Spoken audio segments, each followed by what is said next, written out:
வீட்டுக்குள்ள யார் உண்மையா இருந்தாங்க, யார் பொய்யா இருந்தாங்க? சந்தோஷமா இருந்தாலும் சரி, சோகமா இருந்தாலும் சரி, அது கோவமா இருந்தாலும் சரி, வன்மமா இருந்தாலும் சரி, ஏண்டா டேய் எப்படிடா இருக்கீங்க? பூர்ணிமா கிட்ட உண்மையை சொல்லணும்னா பேசல. சில முரண்பாடுகள் லைக் கருத்து வேறுபாடுகள் அப்படி இருக்கும், சண்டைகள் இருக்கும். அது இன்னும் வெளியில் வந்துட்டு இன்னும் என்னோட ப்ரைவேட் டைம் தான் எடுத்துகிட்டு இருக்கேன், தாண்டி இன்னும் இதை ரிசால்வ் பண்ணுறதுக்கோ பேசுறதுக்கோ இப்போ வந்து ஒரு ஸ்ட்ராங்கான கண்டஸ்டன்ட் எடுத்துருக்கேன்.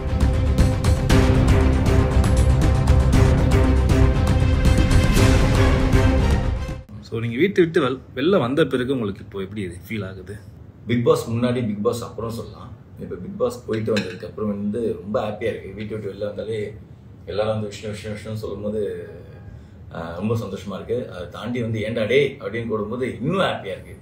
ஸோ ஏதோ ஒன்று நம்ம அவங்க மனசில் இருக்கோன்ற ஒரு விஷயம் இருக்குல்ல, அதான் என்னோட ட்ரீமாக இருந்துச்சு.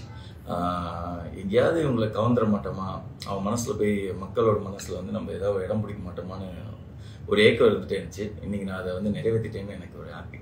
So I am so happy. வீட்டுக்குள்ளே யார் உண்மையாக இருந்தாங்க, யார் பொய்யா இருந்தாங்க? இந்த வீட்டில் எல்லாருமே உண்மையாக தான் இருந்தாங்க, பொய்யா இருந்தாங்களாம் கிடையாது. ஆக்சுவலி எல்லாமே, அது சந்தோஷமாக இருந்தாலும் சரி, சோகமாக இருந்தாலும் சரி, அது கோவமாக இருந்தாலும் சரி, வன்மமாக இருந்தாலும் சரி, எல்லாமே உண்மை தான் இந்த வீட்டில், பொய்யா யாருமே இல்லை. ஸோ எல்லாருமே வந்து ஒரு கேட்குறாங்க உங்ககிட்ட இருந்து, ஏன்டா டேய் அந்த டைலாக மட்டும் உங்ககிட்ட கேட்குறாங்க. ஓகே, ஏண்டா டேய் எப்படிடா இருக்கீங்க? ஐயோ இது நான் சொல்லாமே, அதாவது இப்போலாம் வந்து முன்னே வந்து அங்கே சொல்லிட்டு இருந்தேன், எல்லாருமே என்ஜாய் பண்ணியிருப்பீங்க. இப்போ நான் வந்து எனக்குள்ளே சொல்லிக்கிறேன், என் ஃப்ரெண்ட்ஸ் கிட்ட சொல்லிக்கிறேன். ஸோ கண்டிப்பாக இந்த டைலாக் வந்து உங்கள் எல்லாருக்கிட்டையுமே வந்து போய் சேர்ந்துருக்குன்றது வந்து எனக்கு ரொம்ப சந்தோஷமாக இருக்குது. எல்லோரும் வந்து ஏண்டா டேன்னு சொல்லி ஹாப்பியாக என்ஜாய் பண்ணுங்க. பூர்ணிமா கிட்ட பேசுனீங்களா அப்படின்னு கேட்டிருக்காங்க. பூர்ணிமா கிட்ட உண்மையை சொல்லணும்னா பேசல. அது வந்து அது தெரிஞ்சிருக்கும்ல, சில விஷயங்கள் வந்து இட் வில் டேக் டைம். அங்கே இருக்கும்போது சில கோவங்கள் இருக்கும் அந்த வீட்டில்.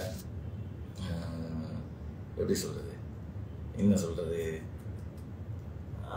சில முரண்பாடுகள் லைக் கருத்து வேறுபாடுகள் அப்படி இருக்கும், சண்டைகள் இருக்கும். அது இன்னும் வெளியில் வந்துட்டு இன்னும் என்னோட ப்ரைவேட் டைம் தான் எடுத்துகிட்டு இருக்கேன், தாண்டி இன்னும் இதை ரிசால்வ் பண்ணுறதுக்கோ பேசுறதுக்கோ டைம் எடுக்கல. ஸோ அதனால் இன்னும் பேசல மாட்டேன். யார் ரொம்ப ஸ்ட்ராங் கண்டஸ்டன்ட் நீங்கள் நினைக்கிறீங்க? பிக் பாஸ் ஹவுஸ் வீட்டுக்குள்ளே போனவுடனே நான் வந்து ஸ்ட்ராங்குன்னு பார்த்தது வந்து பிரதீப் வந்து ஒரு ஸ்ட்ராங்கான கண்டஸ்டன்ட் எனக்கு தெரியும்.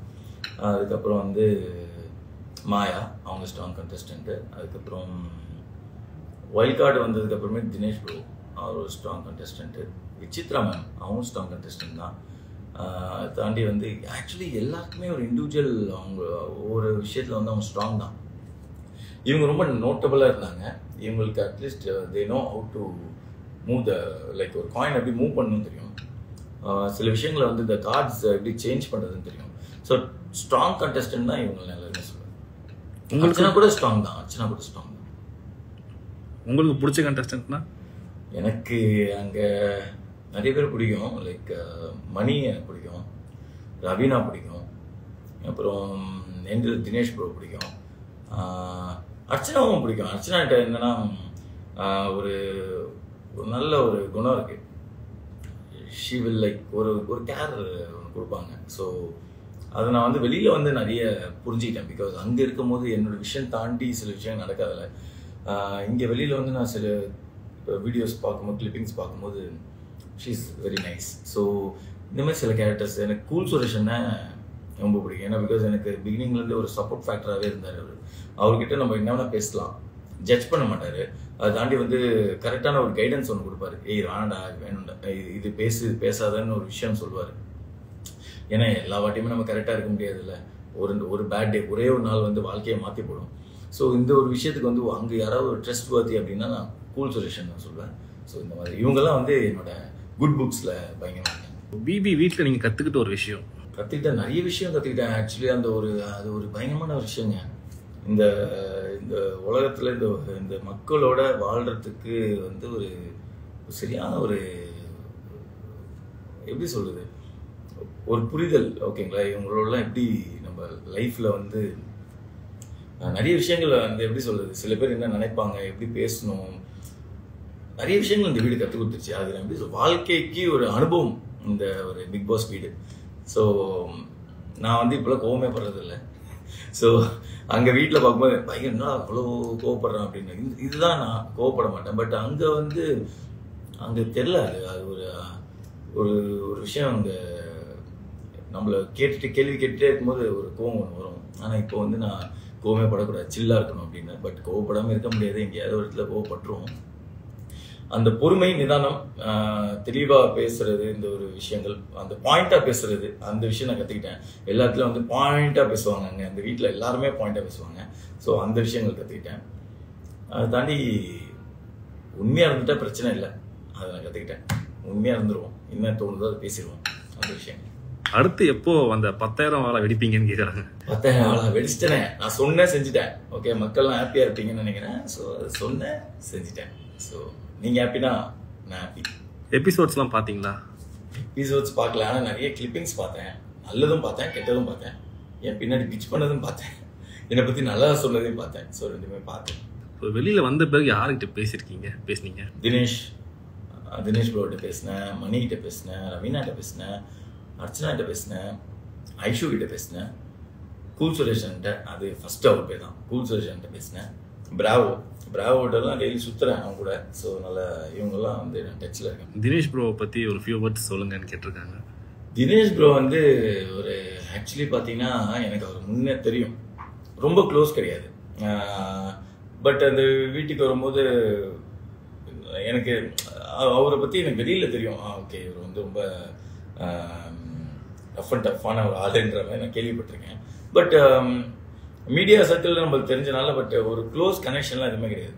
இந்த வீட்டுக்குள்ளே அவர் வரும்போது என்னடா இது, இவர் வேறு உள்ளே விட்டாங்க, இவர் வேறு ஏதாவது வச்சு செய்வாப்படியே அப்படின்னு ஒரு தாட் ப்ராசஸ் இருந்துச்சு நான் கேள்விப்பட்ட வரைக்கும்.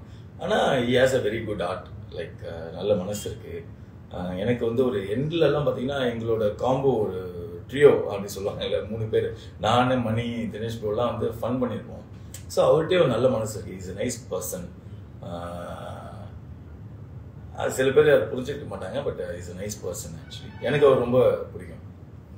அதை தாண்டி அவர் என்ன தோணுதோ அதை பேசிடுவார். ஸோ ஸ்ட்ரெயிட் ஃபார்வர்ட், இன்னும் தெளிவாக பேசுவார். ஸோ அது ஒரு விஷயங்கள், இதெல்லாம் அவரோட பாசிட்டிவ் குவாலிட்டிஸ். அதெல்லாம் டிக்கெட் டு ஃபினாலே டாஸ்கில் உங்கள் கையில் டிக்கெட் கிடைச்ச பிறகு உங்களுக்கு எப்படி ஃபீல் ஆச்சு? ஆக்சுவலாக அந்த டாஸ்க் தாங்க எனக்கு டேர்னிங் பாயிண்ட். ஆக்சுவலி அந்த டாஸ்க் வந்து ஒவ்வொரு டாஸ்க்கை நான் வின் பண்ணும் போதும், ஒவ்வொரு நாளும் நான் வின் பண்ணும்போது எனக்கு வந்த எதிர்ப்புகளும் வந்து பயங்கரம்.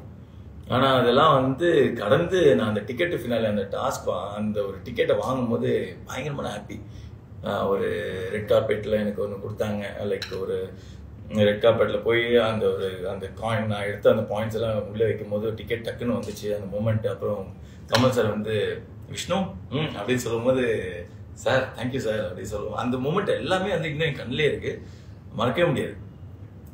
இந்த பிக் பாஸ் சீசன் 7 வந்து இந்த டிக்கெட் டு ஃபினாலே வந்து ஒரு நோட்டபிள் ஒரு செம்ம மூமெண்ட்ல.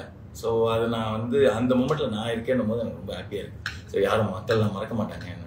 விஷ்ணு ப்ரோ, நீங்கள் ஹீரோவாக நடிக்கும் போது எந்த ஆக்ட்ரஸ் வேணும்ட்டு நீங்கள் சூஸ் பண்ணுவீங்க? நான் ஹீரோவாக நடிக்கணும்னு தான் ஆசைப்படுறேன். ஆக்ட்ரஸ் நான் சூஸ் பண்ணுற அளவுக்குலாம் கிடையாது. ஸோ நல்ல கதை, அந்த கதைக்கேற்ற ஹீரோயின் இருந்தாலே ஓகே தான்.